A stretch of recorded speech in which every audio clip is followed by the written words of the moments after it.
And Finland, दो different countries, but दोनों के बीच में कॉमन क्या है? एक कंट्री नॉर्डिक कंट्री है और हाई टेक्नोलॉजी के साथ है, वहीं पे एक कंट्री लार्जेस्ट डेमोक्रेसी है और उसी के साथ लार्जेस्ट डिजिटली इवॉल्विंग कंट्री है। तो let understand at Prep Alpine India and Finland relation. Hello everyone, welcome back to Prep Alpine. I am doctor Kanishka and here we discuss about India and Finland relation. So let's start. तो चलिए पहले context समझते हैं। Recently Raisina dialogue के under Finland के president ने India को visit किया और वहाँ पे बहुत सारे इंपॉर्टेंट स्टेप्स या फिर इनिशिएटिव्स इंडिया फिनलैंड रिलेशंस को स्ट्रॉन्ग करने के लिए लिए गए, जो आज हम समझेंगे, जो आपके प्रीलिम्स एंड मेंस के लिए बहुत ज़्यादा इंपॉर्टेंट है। दोनों कंट्रीज ने कुछ स्पेसिफिक टॉपिक्स के ऊपर एग्रीमेंट साइन किए हैं, जैसे आप अपने सामने स्क्रीन पे देख सकते हैं।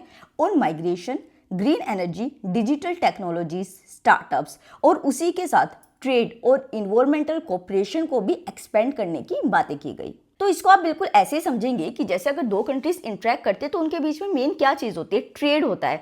बट यहाँ पे खाली ट्रेड के ऊपर नहीं, टेक्नोलॉजी के ऊपर भी फोकस किया गया है। जैसे मैंने आपको बताया कि इंडिया और फिनलैंड के रिलेशंस को मेंटेन करने के लिए या बनाने के लिए एक सस्टेनेबिलिटी को भी चूज किया गया है और उस कोऑर्डिनेशन को और स्ट्रॉन्ग बनाने के लिए एक डिसीजन लिया गया कि काउंसलर डायलॉग मैकेनिज्म को बनाया जाएगा between their foreign ministries. But ये फोरम बनाया क्यों जा रहा है? देखिए, जो टॉपिक्स अभी हमने डिस्कस किए, जैसे माइग्रेशन हो गया, ग्रीन एनर्जी हो गया, इंफ्रास्ट्रक्चर हो गया, डिजिटलाइजेशन हो गया, इन्वायरमेंटल कंसर्न्स हो गए, तो ये चीज़ें परमानेंटली होती रही, क्योंकि टेम्परेरी बेसिस पे कुछ नहीं किया जा रहा, परमानेंट बेसिस पे इन सारी चीज़ों को सेट किया जाएगा। इस वजह से इस फोरम को क्रिएट किया जा रहा है, जिसमें एक मेजर एग्रीमेंट जो साइन किया गया है वो है माइग्रेशन एंड मोबिलिटी पार्टनरशिप, क्योंकि हमने पहला फीचर भी जो डिस्कस किया था वो माइग्रेशन का ही किया था। इसमें क्या है कि देखिए, इंडियन टेक्नोलॉजी प्रोफेशनल्स जो हैं, अब उनके लिए फिनलैंड एक बहुत अच्छी डेस्टिनेशन बनेगी, जहां वो जाएंगे, टेक्नोलॉजी को सीखेंगे, साथ में वर्क करेंगे और फिर इंडिया के इंप्रूवमेंट के लिए और ग्रोथ के लिए आके काम करेंगे। कोऑपरेशन सिर्फ टैलेंट मोबिलिटी तक नहीं है। अगर हम आगे समझते हैं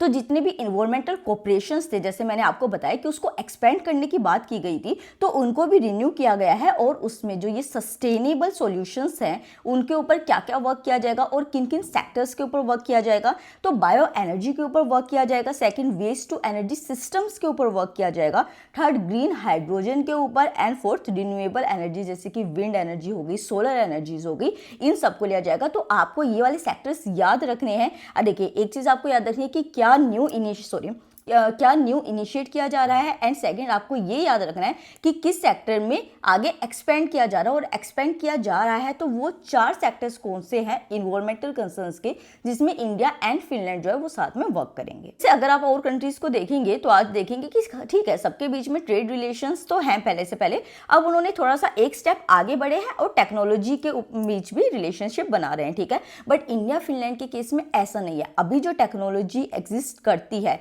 इंडिया फिनलैंड ने जो कोऑपरेशन की बात की है या फिर जिसके ऊपर वो वर्क कर रहे हैं, वो नेक्स्ट जनरेशन टेक्नोलॉजी के लिए वर्क करने के लिए आगे बढ़े हैं, तो उसको हम समझते हैं। तो यहाँ पे एक जॉइंट टास्क फोर्स बनाई गई है ऑन 6G। जैसे कि हम सभी को पता है कि अभी तक हम क्या कर रहे हैं, 5G को यूज कर रहे हैं, ठीक है।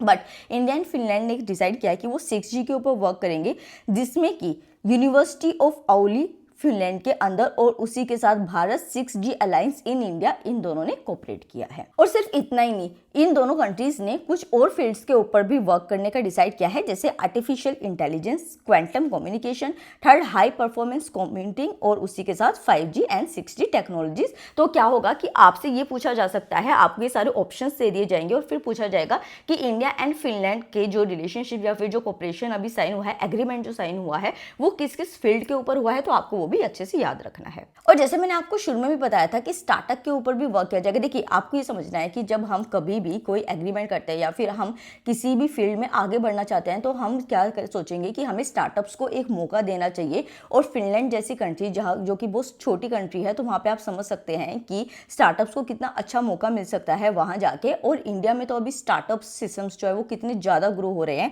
इस वजह से इंडिया एंड फिनलैंड ने एक स्टार्टअप कॉरिडोर को बनाने की बात की है, जिसमें जिसमें कि इंडियन स्टार्टअप्स जो हैं वो फिनलैंड के फेमस स्टार्टअप्स इवेंट्स जैसे कि स्लश हो गया उसमें जाके पार्टिसिपेट करेंगे। अभी तक हमने टेक्नोलॉजी की बात की, इन्वायरमेंट की बात की, स्टार्टअप की बात की, तो चलिए अब बात करते हैं इकोनॉमी की। तो इकोनॉमी में क्या है कि इकोनॉमिकली जो ये दोनों कंट्रीज हैं उन लोग ने ये डिसाइड किया है कि 2030 तक हम अपने बायलैटरल ट्रेड को डबल कर देंगे, जो बहुत बड़ा नंबर है। मतलब कि आप ये समझो कि दो कंट्रीज के बीच में, हम किसी बजट की बात नहीं कर रहे हैं यहाँ पे, हम कंट्रीज के ट्रेड की बात कर रहे हैं, उसको डबल करना बहुत बड़ा है। तो आपको यहाँ पे ईयर याद रखना है कि 2030 तक है, आपको ये याद रखना है कि कौन सी कंट्रीज के बीच में ये हुआ है, एंड थर्ड आपको ये याद रखना है कि कितना बढ़ाने की बात की गई है, तो डबल करने की बात की गई है। अगर अभी सिचुएशन देखते हैं तो देखिए जो ट्रेड है वो फिनलैंड को फेवर करता है, ठीक है। जैसे कि अगर एक हम डाटा देखें तो 2023-24 में इंडिया ने 582 मिलियन यूएस डॉलर एक्सपोर्ट किया, ठीक है, फिनलैंड की तरफ। बट अगर हम इंपोर्ट की बात करते हैं तो वो नंबर उससे कई ज़्यादा है, that is 913 million US dollar, ठीक है। तो आप समझ सकते हैं इसमें डिफरेंस, जिसकी वजह से एक ट्रेड डेफिशिएट भी क्रिएट होता है। अगर हम बात करें कि इंडिया एक्सपोर्ट क्या क्या करता है, ये भी आपसे प्रीलिम्स में पूछा जा सकता है। तो फार्मास्यूटिकल प्रोडक्ट्स हो गए, आपके टेक्सटाइल्स हो गए, उसी के साथ इलेक्ट्रिकल मशीनरी हो गई, ठीक है। ये एक्सपोर्ट में कंफ्यूज नहीं होना है कि एक्सपोर्ट प्रोडक्ट्स कौन से हैं, इंपोर्ट प्रोडक्ट्स कौन से हैं। और वहीं पे अगर हम इंपोर्ट की बात करें तो इंडस्ट्रियल मशीनरी, उसी के साथ एडवांस इक्विपमेंट्स जो हैं वो इंडिया में आते हैं। और उसी के साथ देखिए हम शुरू से देख रहे हैं कि इंडिया और फिनलैंड कितने सीरियस है। और अगर आप इंडेक्सेस को पढ़ते होंगे अपने एग्जाम के लिए तो आप देखते हैं कि नॉर्वे, फिनलैंड जो है वो हमेशा टॉप पोजीशंस में रहते हैं, कोई भी इंडेक्स होता है उसमें।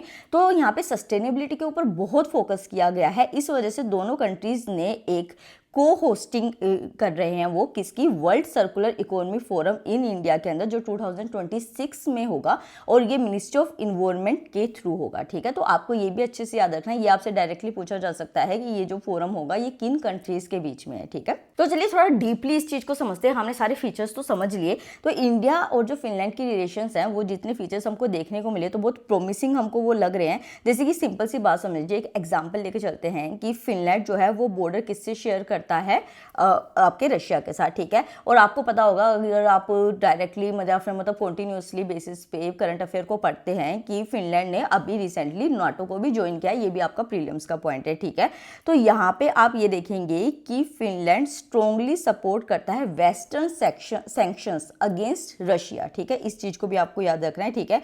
वहीं पे अगर हम इंडिया की बात करें तो इंडिया किस तरीके की पॉलिसी को फॉलो करता है, तो इंडिया फॉलो करता है स्ट्रेटेजिक ऑटोनॉमी की पॉलिसी को, जो थोड़ा सा एक स्ट्रॉन्ग डिफेंस या फिर जो एक स्ट्रॉन्ग एनर्जी टाइज मॉस्को के साथ एस्टेब्लिश करता है। और उसी के साथ कुछ स्ट्रक्चर्ड चैलेंजेस भी है इंडिया फिनलैंड रिलेशंस के बीच में, जैसे कि लिमिटेड लॉजिस्टिक कनेक्टिविटी हो गया वो इंडिया और हेलेंस्की के बीच में, या फिर उसी के साथ आप देखिए कि ट्रांसपोर्ट कॉस्ट कितना ज्यादा होगा, क्योंकि फिनलैंड और इंडिया बहुत डिफरेंट कंट्रीज है। और उसी के साथ जो बिजनेस एक्सचेंजेज है वो भी बहुत ज्यादा स्लो है। तो ये आपको अपने मीन्स के लिए पॉइंट्स याद रखने कि चैलेंजेस क्या क्या है इंडिया फिनलैंड रिलेशन में, आपके GS2 के लिए बहुत इंपॉर्टेंट है, ठीक है। बट इन चैलेंजेस के बाद भी potential India and Finland relations का बहुत ज़्यादा है, जिसकी वजह से ये रिलेशंस रखना चाहिए।